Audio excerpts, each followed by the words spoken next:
This is the most complex video we've ever released. I wasn't afraid to reveal the secrets of the Masons, the Illuminati, or the world government to you. But today is a completely different story. I will tell you about an organization that openly hunts its critics, the Church of Scientology, or, as it's often called, the Scientology cult.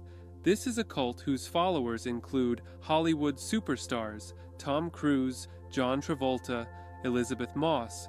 The church's assets are measured in billions of dollars, yet authorities in various countries around the world don't want the number of Scientologists to grow.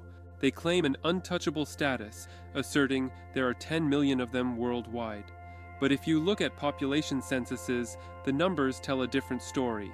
25,000 in the US, a couple thousand in Australia, and the UK, totaling about 75,000 people, 133 times fewer than claimed. Yet, their assets are nearly on par with those of the Mormons, who number in the millions.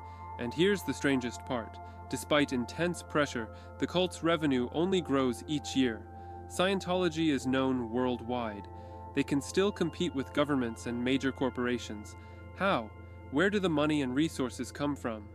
To answer these questions, we need to get to the core of Scientology.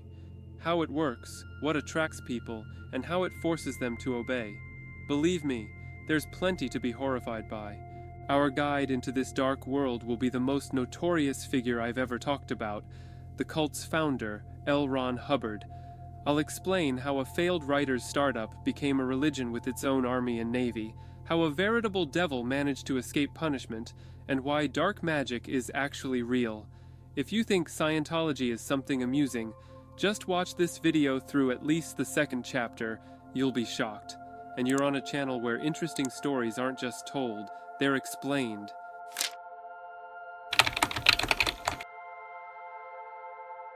Jesus Christ, Buddha, Muhammad. Scientologists believe this list lacks the name Lafayette Ronald Hubbard, born in 1911. He is regarded as the chief prophet of Scientology and, essentially, the creator of the entire cult. Let's jump straight to the key points of his biography that matter to us. First point, Hubbard did terribly in school. He was expelled from high school for bad grades.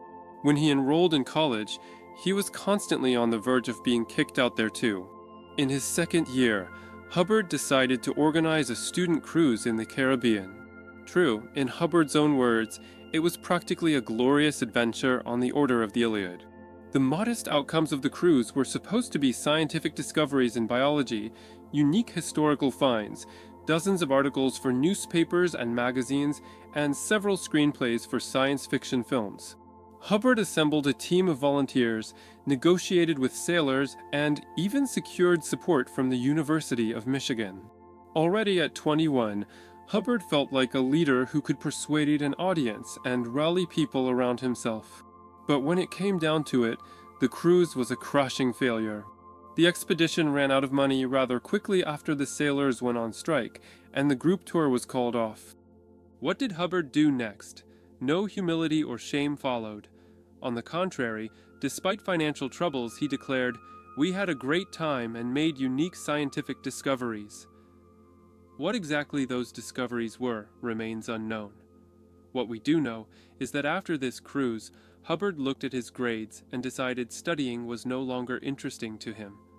Hubbard loved writing most of all. It's not that he was particularly good at it, but it was the one thing he genuinely enjoyed. He edited school and university newspapers, and later this passion became the foundation of his empire. He had other hobbies too, like psychiatry. Young Hubbard spent a lot of time talking to specialists in this field, but keep in mind this was the 1920s and 1930s, when even lobotomy wasn't yet a thing, let alone modern treatment methods. Soon, Hubbard's hobby would take on very strange traits, but let's not get ahead of ourselves. Let me tell you about one crucial element of the Scientology leader's worldview. As a teenager, Hubbard was reluctantly sent to the U.S. Naval Academy. His grades were terrible, but at least he could follow in his father's footsteps. He failed the first attempt to enroll, so they decided to thoroughly prepare him at a special school. The second time, instead of marking wrong answers, Hubbard decided to dodge conscription permanently by claiming health issues. He complained of eye pain during an exam and was diagnosed with nearsightedness. Later, he wrote in his diary that this excuse led to actual vision problems. The same happened with other ailments he claimed during his army service, supposedly causing real stomach pain. What conclusion did Hubbard draw? It's obvious. Thoughts are material, and fate punishes him with physical pain for lying. Hubbard's most profound revelation came during a dental operation. He allegedly overdosed on anesthetic and nearly died. By the way, the dentist's chair where Hubbard traveled to the other side is on display in one of Scientology's museums. But external influences played a role too. At 16, Hubbard encountered the works of Aleister Crowley, a famous writer, occultist, and, essentially, a Satanist. 2 decades later, Hubbard found himself in the company of John Parsons, the leader of Crowley's sect in the U.S. To give you an idea of his personality, in just a few weeks, Hubbard not only gained Parsons' trust, but essentially took over the organization. It was he who convinced Parsons to perform a ritual that, after 2 weeks of interaction between the sect leader and a female participant, was supposed to produce a goddess. Spoiler, it didn't work. When an awestruck Parsons shared these stories with Crowley, even the Satanist responded along the lines of, "Guys, this is too much." So, Scientology was created by a man who wasn't the most intellectually gifted, but was cunning, a decent organizer, and extremely self-confident. He was drawn to writing, which sometimes bordered on graphomania. He believed in the materiality of thoughts, occultism, and claimed to have visited the afterlife. Speaking of his writing career, Hubbard started writing before World War II to support his family, but money was always tight. Then he found his niche, stories and short novels for pulp magazines, regardless of genre. In just the first 6 years, he wrote hundreds of them. Things started to look up later. His first full-length novel even earned praise from New York Times editors. His science fiction caught the attention of Isaac Asimov and Ray Bradbury. The main theme of his books was survival, which he believed was only possible when a person overcomes fear. Overcoming fear, trauma, and negative thoughts tied together Hubbard's interests in psychiatry and writing. The FBI claims that the Soviet leadership even tried to buy the manuscript of his Excalibur for $200,000 from the Pavlov Institute of Physiology. The self-taught psychiatrist refused. After the war and his adventures with Parsons, Hubbard was inspired to write another work. The book, Dianetics, The Modern Science of Mental Health, was published in 1950 during the Korean War, and when Ginsberg, Landau, and colleagues developed the phenomenological theory of superconductivity. Over 70 years, the pseudo-scientific theory of Dianetics has barely changed. You might ask, where does Scientology come in? I'll tell you, Scientology is Dianetics, just rebranded. At first, Hubbard's psychiatric theory didn't interest anyone, and the company he created for it went bankrupt. Only in 1953 did he found the Church of Scientology, which was essentially the same company.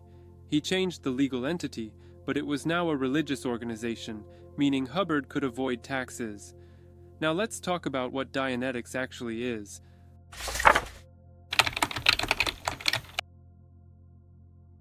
Hubbard's and Scientologists' worldview can be divided into 2 parts, what he initially wrote under Dianetics and what he added later, bonus content for the especially advanced. I'll try to explain it briefly. Hubbard was an incredible graphomaniac, inventing thousands of specialized terms. Scientologists consider this a separate language, Scientologese. At the core of the teaching is the concept of purity. When a person is clear, all pain, physical and mental, disappears, intelligence increases, photographic memory develops, and new horizons of consciousness open. Essentially, they become a superhuman. On paper, Scientology's goal is to make every person on Earth clear. This ties into Hubbard's belief that thoughts are material and his theme of overcoming fear. Next, where does fear come from?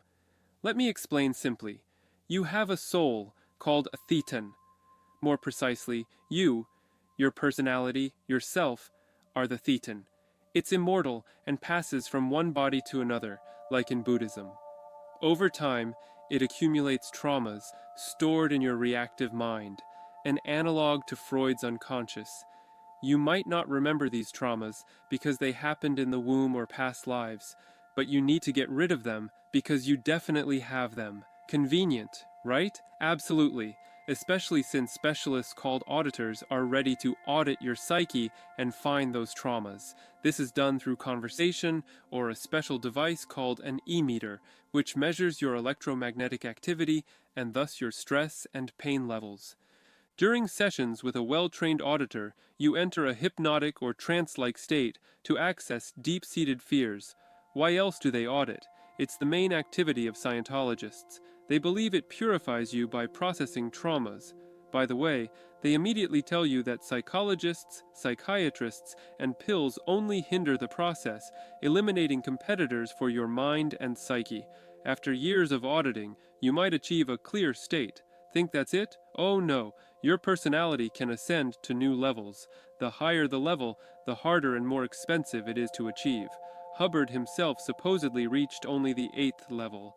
No one has surpassed him, naturally. They tease you early on that at the 3rd level, you'll learn the secret of humanity's origin. That's the premium subscriber content. But I'll reveal it now, briefly and for free.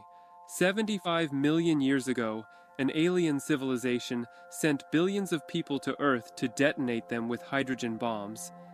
That's how they dealt with overpopulation. The people were blown up, but their traumatized souls remained, unable to recall the catastrophe. That's why Scientologists are needed. How does Scientology draw people in and keep them? Here's the deal. Hubbard takes Freud's psychoanalysis, occult and Eastern religious practices, spices it up with sci-fi gadgets like the e-meter, and claims it's the only way to solve all your problems. All of them. Why aim for paradise if your soul isn't pure? Neither psychotherapy, psychiatry, nor traditional religion promises redemption, healing of emotional wounds, or curing scoliosis and chronic tonsillitis to boot. Scientology targets desperate, suggestible people with a hefty load of problems. They've tried finding God, charging water, visiting psychologists, watching every season of psychic battles, but nothing helped. Hubbard would love such people. His system is presented in a semi-plausible form, which works especially well in Protestant America, where sects and denominations, from Mormons to Adventists, are plentiful. Protestantism simplified communication between man and God, focusing on the individual, and Scientology took it further by removing God from the equation. Plus, hypnosis during sessions makes it easy to fall under their influence. Maybe you've encountered Scientologists at a metro station. Someone sits on a folding chair with an e-meter offering free auditing sessions. That's how typical sect recruitment works. You go for fun or with friends, blink, and suddenly you're broke. And God forbid, not enslaved by some pseudo-prophet. Scientology operates the same way, but its target audience is different. In internal documents, Hubbard explicitly said from the start that the church should target celebrities and wealthy businessmen. You won't gain masses this way, but you can extract huge sums from each, hence the gap between their small follower count and their enormous, even excessive revenue. Take Australia. For the past 10 years, there have been only about 2,000 Scientologists there. Their revenue over the same period? Nearly $150 million US. That's $10,000 to $15,000 per member annually. A typical Scientologist is fairly wealthy, often ambitious, but without a strong educational background. You might know such people, successful IT entrepreneurs or startup founders who made good money, then suddenly something happens. They all become biohackers, dabble in every spiritual practice, and join private Telegram chats to discuss reaching new levels of enlightenment. Ambition and a drive for personal growth are exactly what Scientology hooks onto. Are you an investment banker or actor without a humanities foundation? That lack of perspective keeps new victims from breaking free. Imagine you're a trusting person who fell into the Scientology trap. You attended a couple of sessions, realized it's nonsense, and decided to leave the church. But as the saying goes, entry costs a ruble, exit costs two. This decision could cost you dearly. I'm not exaggerating. Early on, Hubbard issued an order grouping all disloyal Scientologists into suppressive persons, more accurately, targets. He permitted anything against them, poisoning their pets, threatening relatives, beating them, or enslaving them. Followers did just that. These practices are why Scientology materials were deemed extremist. Let's talk about how Scientology gained popularity with this setup and who tried to stop them.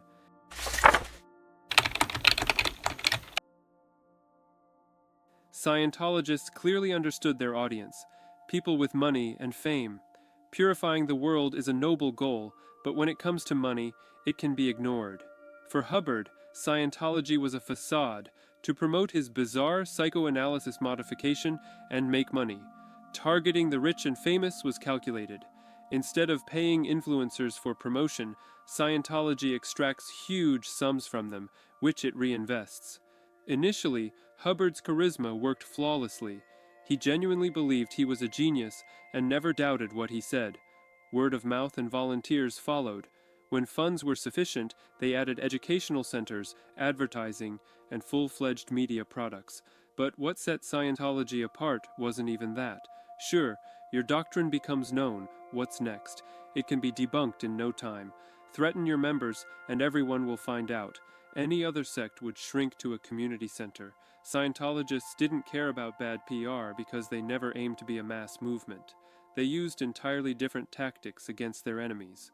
Scientology's enemies included government authorities, security agencies of many countries, Interpol, and the global psychological and psychiatric industries, basically any structure hindering their growth.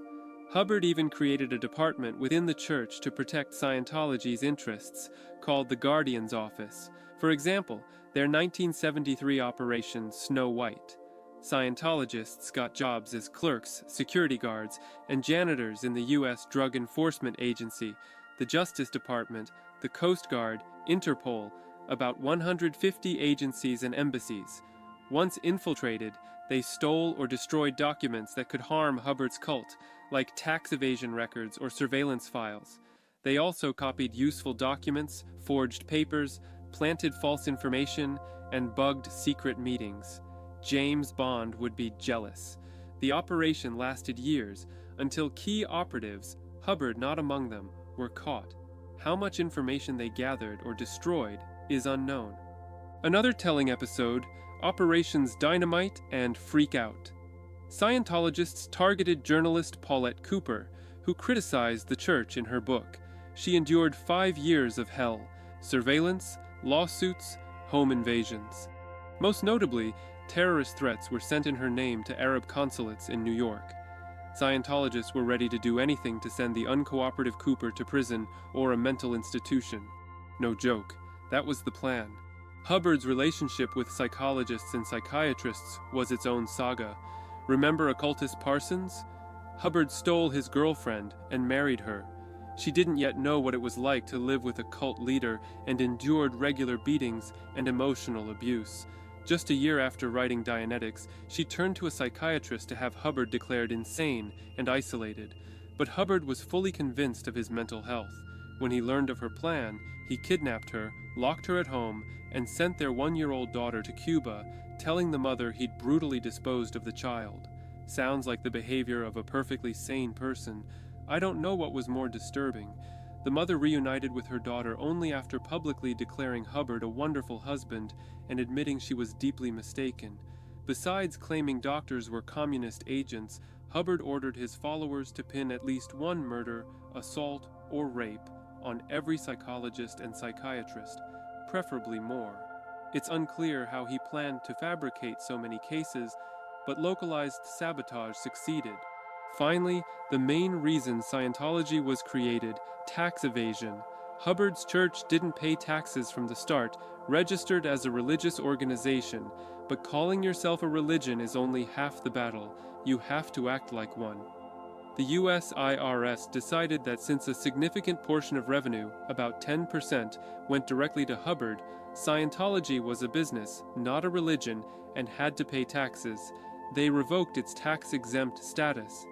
Scientologists' response was typical: sabotage the authorities, but with more aggressive methods.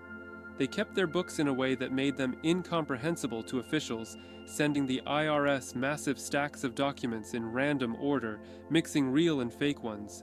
The IRS received at least 2 million pages. Obviously, they couldn't process them. The big question, how did Hubbard organize not just a cult, but a veritable combat unit? The Guardians took huge risks, broke the law, and some went to prison. The thing is, the operatives were Hubbard's close associates. The department was led by his wife, not the kidnapped one, but a new, more loyal one. Hubbard had a gift for persuasion, an almost supernatural charisma. His orders were followed unquestioningly. Rank-and-file members of the special unit were thoroughly brainwashed. They were told, if you want to purify your soul, you must save the church. If you get caught, no big deal. Your soul is immortal. Hubbard was so desperate to evade the IRS that he moved to a ship in neutral waters. Imagine that level of desperation.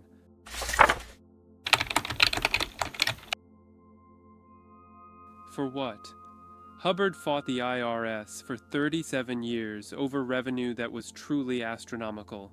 Let's look at some general figures for assets and revenue, with some assumptions. We know that 10 years ago, just a portion of Scientology's U.S. assets was valued at $500 million. We don't have more figures for the U.S. or other countries except one, Australia. There, assets in 2016 were nearly 150 million Australian dollars, or 120 million US dollars. That's over $70,000 per Australian Scientologist. In the US, which isn't Australia, there were 27 times more Scientologists in the early 2000s. Multiply Australia's assets by 27, and you get $3.2 billion, at minimum. The US hosts their headquarters after all. If we use Australia's figures as a global baseline for 75,000 Scientologists, we get $5.4 billion in assets, and that's from 5 to 10 years ago. Revenue is easier to estimate using Australia's base, $10,000 to $15,000 per person annually, totaling $750 million to over $1 billion yearly from the entire flock. Their profitability is staggering, 30%. Hence, their profit ranges from $220 to $330 million annually. Not Apple, but these funds are essentially at the disposal of the church's top brass. The key is funneling them through the right foundation. How do they achieve such insane figures? Imagine you're a novice Scientologist aiming to reach the highest purification level, the 8th, to complete the game. Get your wallet ready. Scientology has the Bridge to Total Freedom, your curriculum, divided into levels. The lowest levels are for the truly lost and miserable. Let's say you start at -4, need for change. Auditing at this level is cheap, $25 per 2 to 2.5 hour session.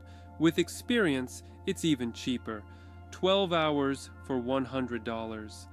How many sessions you need to advance depends on the person, and your auditor decides if you're ready. But let's say you're a prodigy, and 10 sessions suffice. That's at least $200 for the first level. It gets pricier. On average, each step from the starting level to clear costs $1,000 to $2,000. There are 13 steps, so roughly $20,000 in the best case, assuming no retakes or rule changes for levels you've already passed. Okay, you're clear. What's next? Higher levels, available only at central church branches, which you can count on one hand. The first level costs about $3,000, the second over $5,000, the third, where you learn about aliens, nearly $9,000. Prices for levels 4 to 7 are unknown, only said to be tens of thousands. Let's assume $10,000 to $40,000. Levels 6 and 7 are only available at the main church building in Florida. Where else? The 8th level is the most interesting and expensive. If you reach it, buy a ticket to the ship Hubbard used to evade taxes. With all materials and procedures, it could cost, brace yourself, $500,000. And according to leaked WikiLeaks materials, there's no luxury or premium service to speak of. Total cost, around $640,000 for the full course, with 3/4 of that for the final level. That's the minimum. in decade-old prices. Today it could be $750,000 or more. Few can complete the entire program, but the average member can be squeezed for $10,000 to $20,000. Scientology has all the tools: aggressive marketing, hypnosis, even threats. Don't forget soft power. Don't want to buy extra materials? Fine. Retake the previous level.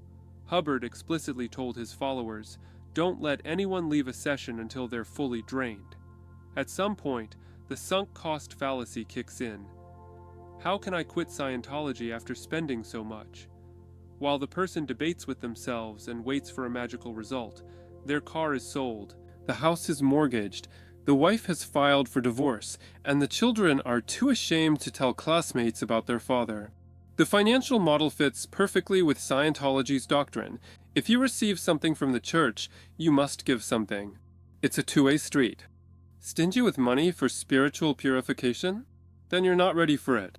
Such sums befit successful business people and showbiz stars. Why would they need Scientology?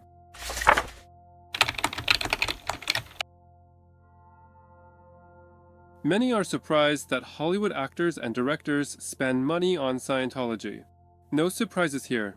Many of us assume that those who've succeeded in one field must also understand politics, religion, and, most importantly, regularly voice opinions on every hot topic. If you're famous, you're influential. If you're influential, you're hard to fool. But we forget that these people simply know how to sing well, portray emotions on camera, or kick a ball. Often that's where it ends. More often we see stories of famous people getting scammed, like grannies getting calls from the bank's security service. Only the amounts they lose are a multiple of any grandmother's savings. Few write astrophysics dissertations like Queen's guitarist. Fame doesn't give celebrities immunity from Scientologists. If anything, they have fewer chances to avoid harmful influence than ordinary people. First, not everyone can handle the blare of sudden success. Some slide into alcohol and other addictions. Others immerse themselves in rituals in Peru and drink hallucinogenic brews. Second, stars are surrounded by people on all sides who pretend to support and understand them, but actually just want to cash in. In this context, Scientology looks very tempting. It's easy to take an interest and be interested in if you don't know the whole backstory. If you're famous and rich, thoughts of exceptionalism will inevitably visit you. Fate made you successful for a reason. Maybe you're chosen?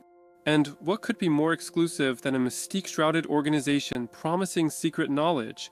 The Freemasons don't take everyone, and the guys behind the garage don't like them anyway.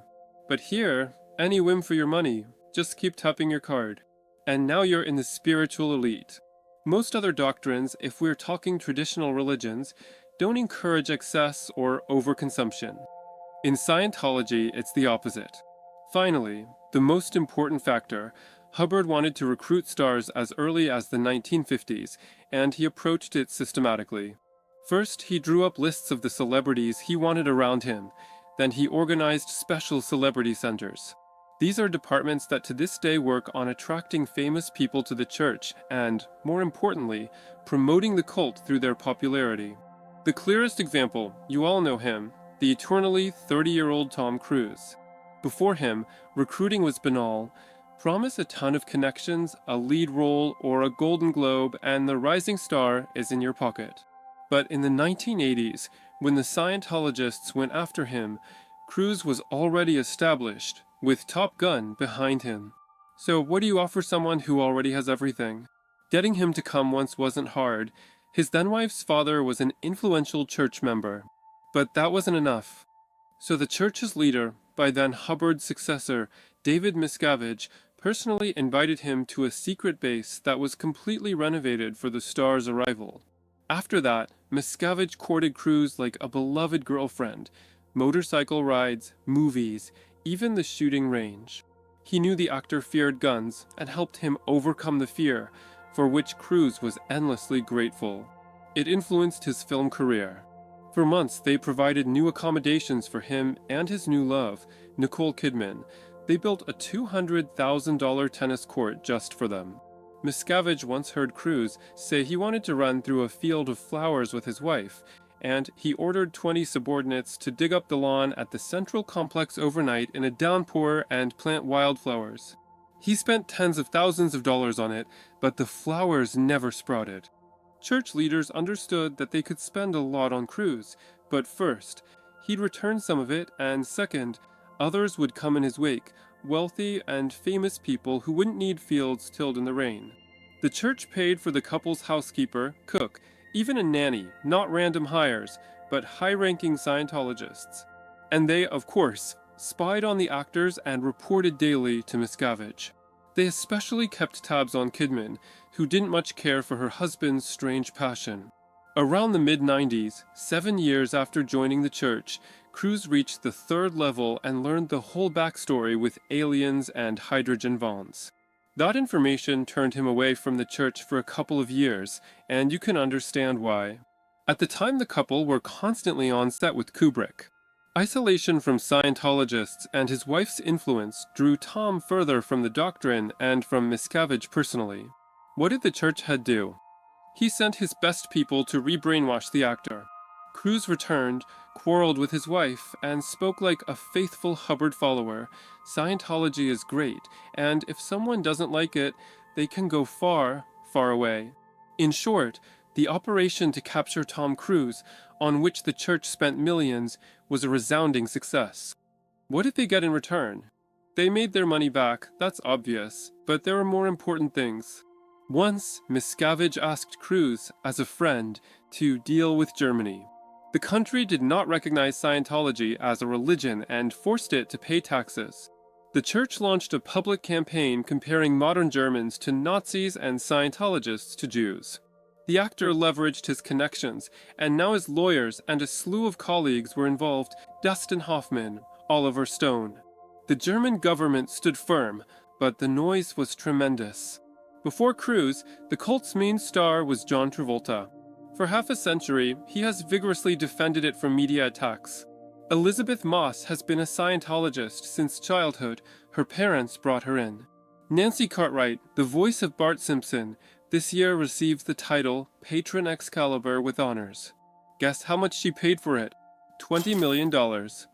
It's hard now to watch Tom Cruise's stunts without thinking of Scientology, a phenomenal marketing outcome. Dior didn't spend less than $30 million on Johnny Depp. Here, just a few million. But the future payoffs. PR is a key spending line for the Scientologists. They have 3 publishing houses, a radio station, a TV channel, a streaming service, and a slew of slick websites around the world. Not Dior, of course, but no worse than Lukoil's site. So the reason for Scientology's success is clear: glossy, tech-savvy promises of a sect-like kind, a focus on donor quality over quantity, tax avoidance, and, of course, a powerful, self-funding PR machine built on celebrity. But even such influential connections don't explain how Scientologists manage to weather the scandals of document thefts, threats, and infiltrations into government buildings. And most importantly, how Hubbard, who in the end never stood trial, survived it all.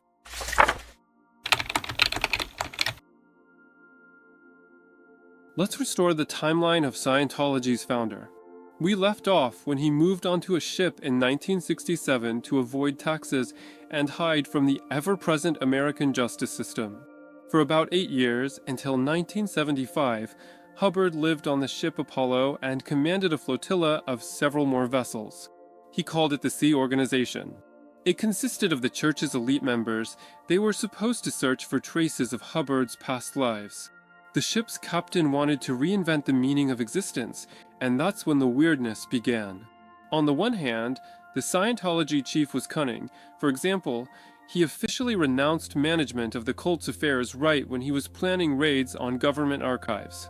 At the same time, he continued to receive money from the parent organization, at least $15,000 a week, and directed its other finances and operations. At the time, this was the best way to hide from the FBI, Interpol, and other authorities and spend the rest of his life in luxury on a ship or a private island. On the other hand, proof of past lives spinning yarns to unsuspecting neophytes or Hollywood stars is one thing, but Hubbard seems to have believed his own recent inventions.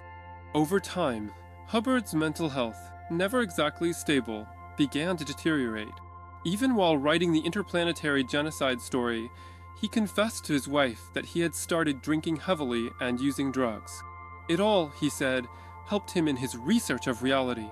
As he approached 60, he smoked and overate more, and then the paranoia set in. Because of constant surveillance and legal woes, he could never relax. Traitors seemed to lurk everywhere. Such orders were even written out with the names of high-ranking FBI employees. True, none was actually carried out. Hubbard needed to hide urgently, but he couldn't manage it anywhere. Cruising the Mediterranean and North Atlantic constantly was expensive and difficult. Logistics had to be arranged somehow, including moving personnel and high-profile clients. So first Hubbard tried to find refuge in Rhodesia, an unrecognized, now non-existent African state, but was rejected there too. He sailed to the port on the Greek island of Corfu and showered the then ruling junta of black colonels with compliments, still kicked out. In Morocco, they threatened to extradite him to France. He finally managed to settle on the Caribbean island of Curaçao, belonging to the Netherlands. And there, just his luck, Hubbard had a heart attack. In the end, in 1975, he had to sell his entire fleet and relocate the Sea Org ashore. That's how he ended up back in the US. From then until his death, he had to play hide and seek with the authorities. He didn't stay in one place for more than a few months, every time he was almost exposed. Once he was recognized by a tailor who was a science fiction fan. Soon a local newspaper printed the news. At the same time, the FBI slowly began arresting prominent members of the organization and seizing evidence. What was Hubbard doing while moving from place to place? He wrote a feature film script and tried to shoot it in Nevada under the blazing sun. Right there, on set, he collapsed with a pulmonary embolism and fell into a coma. The adventures didn't end there. After he recovered, Hubbard had to roam the American plains in a motorhome. Not that the Scientology leader was destitute. In his second year, he made $200 million. Still, that didn't save him from inevitable death. He spent his last couple of years on a ranch in California, building a racetrack and a watchtower, until he died of a stroke in 1986. His position was taken by David Miscavige, the one Google calls a clergyman. He still runs the Church of Scientology. He's the one who bought a new ship, the Free Winds. It's probably docked in Curaçao now. And aboard, some wealthy Scientologist is learning all the secrets of the universe for $500,000. The main difference between Miscavige and Hubbard is the absence of mental problems. The new leader is much more calculating, avoids head-on confrontations, and prefers diplomacy to ordering someone to kill or rob an FBI office. From the Tom Cruise story, we already see this strategy works. But why wasn't Hubbard ever caught? They caught Escobar in Colombia, yet they couldn't get a paranoid pensioner after a coma? Couldn't they charge Hubbard with organizing raids on government facilities? That's just it, they couldn't. Formally, he didn't manage anything. He issued orders to immediate subordinates, and that was that. The subordinates did get caught and did their time, but apparently never flipped. An immortal soul turned out to be worth more than a plea deal. Only at the end of 1985 did the IRS announce it wanted to charge the church's founder with tax fraud, and if they had, they'd have found him quickly. But Hubbard died 4 months later. And do you know how the tax story ended? In 1993, after the founder's death, Scientology was recognized as a religion with the right not to pay taxes. The church had only to pay $12.5 million from a $1 billion tax bill. And most interestingly, the IRS made most details of the agreement secret. Like this video and share it with your friends and colleagues if you want to reach a new level of purity, or simply if you enjoyed it. Bye!